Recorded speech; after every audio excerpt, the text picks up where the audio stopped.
Monsoon की एक अंधेरी रात थी। आसमान में काले बादल छाए थे और बिजली कड़क रही थी। कोमल, एक गरीब फूलमाला बेचने वाला, अपना सामान बेचकर कुसुमपुर गांव से लौट रहा था। गांव में आज एक अजीब सी खामोशी थी और लोग डरे हुए लग रहे थे। तेज होती बारिश से बचने के लिए कोमल ने गांव के आखिरी छोर पर हरन चचा की चाय की दुकान पर आश्रय लिया। अरे कोमल, आ गए बेटा।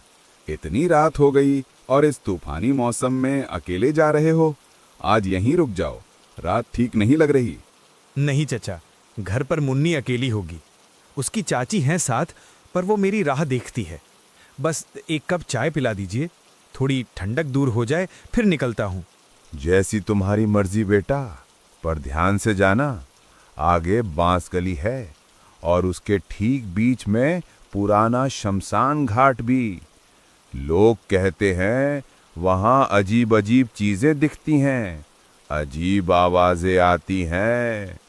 पूर्णिमा और अमावस्या के आसपास तो कोई उस रास्ते पर भूल से भी नहीं जाता। कहते हैं उस रास्ते पर भटकने वाली आत्माएं अपना साथी ढूंढती हैं। आप भी ना चच्चा उन गांव वालों की बातों में आ गए। मैं पिछले 10 साल से आ जा रहा हूँ। मानता हूँ डर लगता है, पर आज तक मेरे साथ तो कुछ बुरा नहीं हुआ। ऊपर वाला साथ है। बेटा, एक बात कान खोलकर सुन लो। मैं तुम्हें अपने बेटे जैसा मानता हूं। अगर जंगल में कोई पीछे से आवाज दे तो पलटकर मत देखना। कोई कितना भी रोए गिड़बिड़ाए, रुकना मत, चाहे वो आवाज कितनी भी जानी पहचानी क्यों न लगे। ये जंगल बेटा सिर्फ पेड़ों का नहीं है, यहाँ यादें भी दफन हैं और कुछ यादें बहुत खतरनाक होती हैं। सीधा चलते जाना, रुकना मत। कोमल ने हाँ में सिर हिलाया, पर उसने चचा की बात को उनका बढ़ता हुआ उम्र का वहम समझा।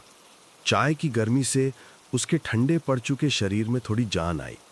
बाहर बारिश थोड़ी कम होकर बूंदाबांदी में बदल चुकी थी। कोमल ने अपनी पोटली उठाई, चचा को पैसे दिए और अपने घर की तरफ चल पड़ा। जाते जाते उसने देखा हरन चचा उसे दरवाजे पर खड़े तब तक देखते रहे जब तक वो अंधेरे में गायब नहीं हो गया। बांस का जंगल अब उसके सामने था। जैसे ही कोमल ने उसमें कदम रखा, माहौल एकदम बदल गया।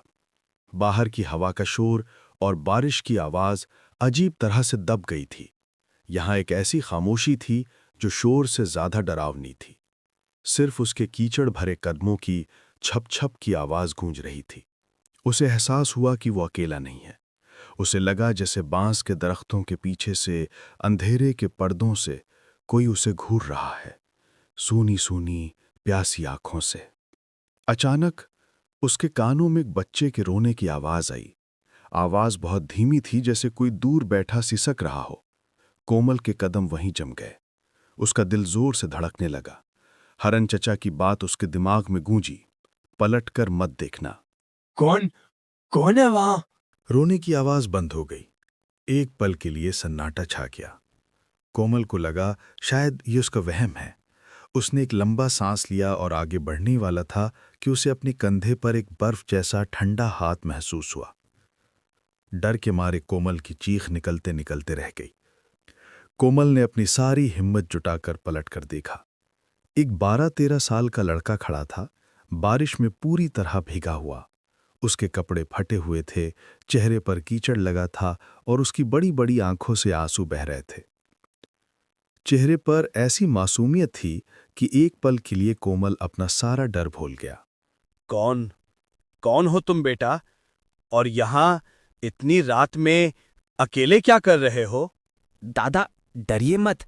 मेरा नाम रजत है। मैं पास के गांव का हूँ। रास्ता भटक गया था। मुझे मुझे आपकी मदद चाहिए।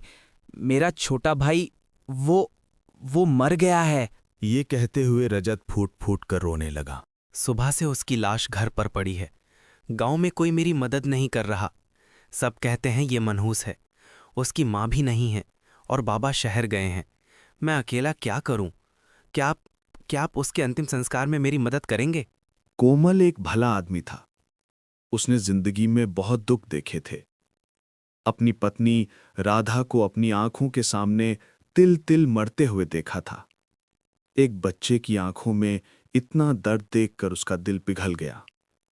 वो अपनी सारी थकान, अपना डर और हरन चचा की चेतावनी सब कुछ भूल गया।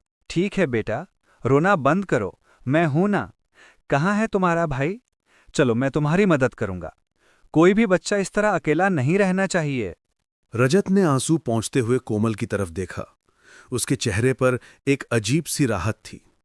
वो कोमल को जंगल के और अंदर ले जाने लगा, उस कच्चे रास्ते पर जहां कोई नहीं जाता था। ये रास्ता और भी घना और डरावना था। कोमल ने महसूस किया कि जहां जहां रजत पैर रख रहा था वहां कीचड़ में कोई निशान नहीं बन रहे थे, और उस लड़के के शरीर से एक अजीब सी ना बर्दाश्त होने वाली ठंडक निकल रही थी, जो बारिश की ठंड से अलग थी।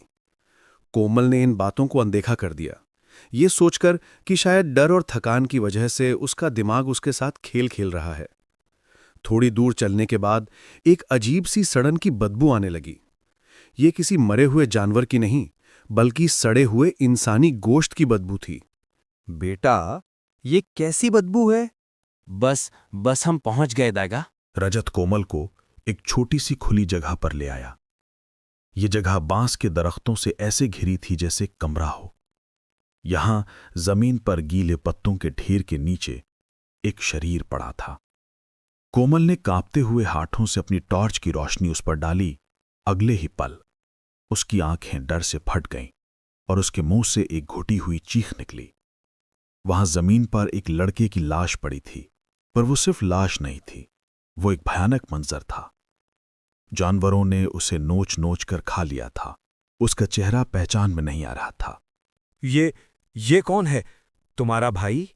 तभी रजत जो उसके साथ खड़ा था, उसने एक ठंडी लंबी सांस ली। वो सांस किसी जिंदा इंसान की नहीं लग रही थी। उसकी आकृति धुंधली होने लगी, जिसे पानी में रंग घुल रहा हो। वो हवा में उठकर उसी लाश के ऊपर मंडराने लगा। उसका मासूम चेहरा अब बदल चुका था।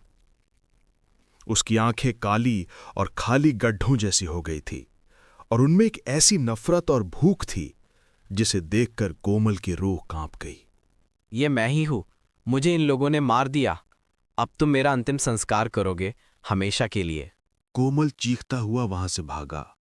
वो पागलों की तरह दौड़ रहा था, ये भी नहीं देख रहा था कि वो कहां जा रहा है।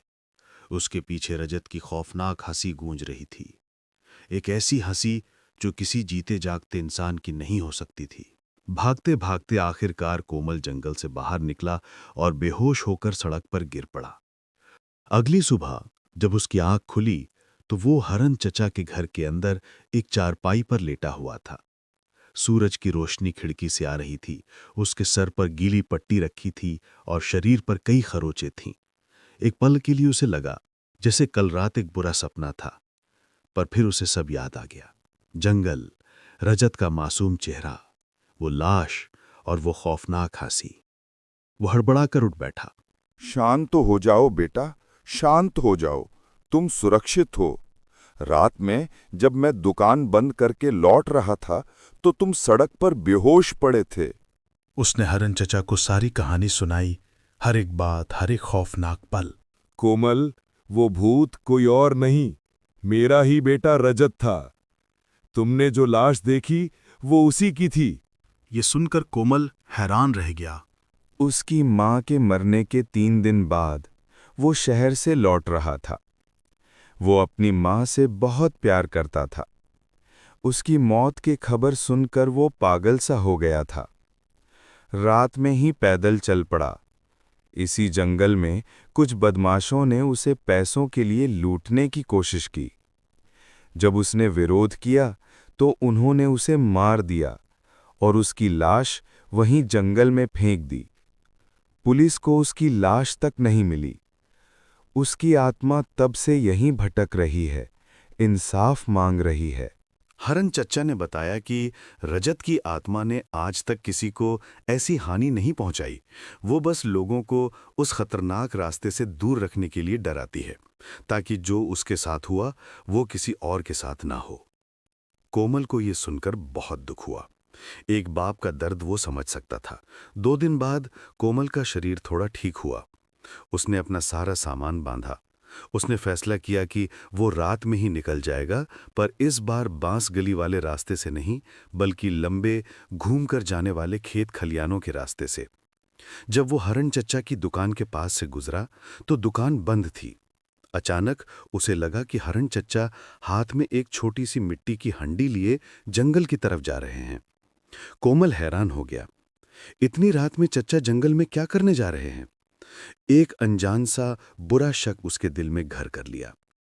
उसने सोचा, कहीं चचा अपनी बेटी की आत्मा से मिलने तो नहीं जा रहे? पर उनकी चाल में एक अजीब सी तेजी थी, एक अजीब सा उत्साह था। वो चुपके से पेड़ों की आड़ में हरण चचा का पीछा करने लगा। हरण चचा उसी जगह पहुंचे जहां कोमल को रजत की लाश मिली थी। वहां अब सिर्फ कुछ हड्डियां बिखरी पड़ी थीं, जिन पर अब भी मांस के कुछ टुकड़े लगे थे। हरण चचा ने मिट्टी की हांडी नीचे रखी। बेटा रजत, देख मैं तेरे लिए क्या लाया हूं।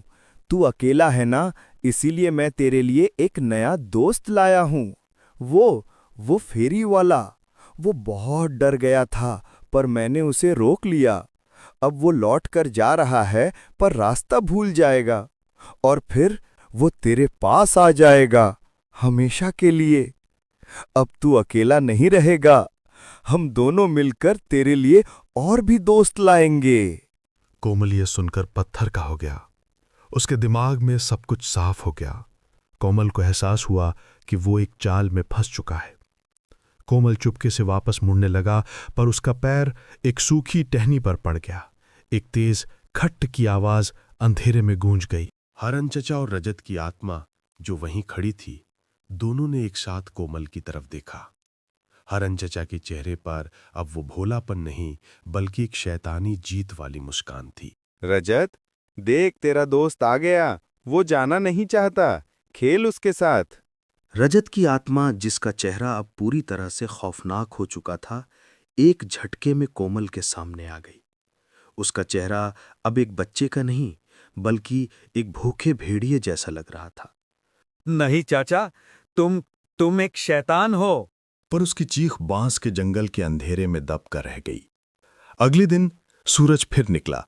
हरण चचा अपनी चाय की दुकान पर बैठे थे, एक नए मुसाफिर का इंतजार कर रहे थे, और उस बदनाम बांस गली में अब एक और आत्मा फटक रही थी, हमेशा के लिए कैद।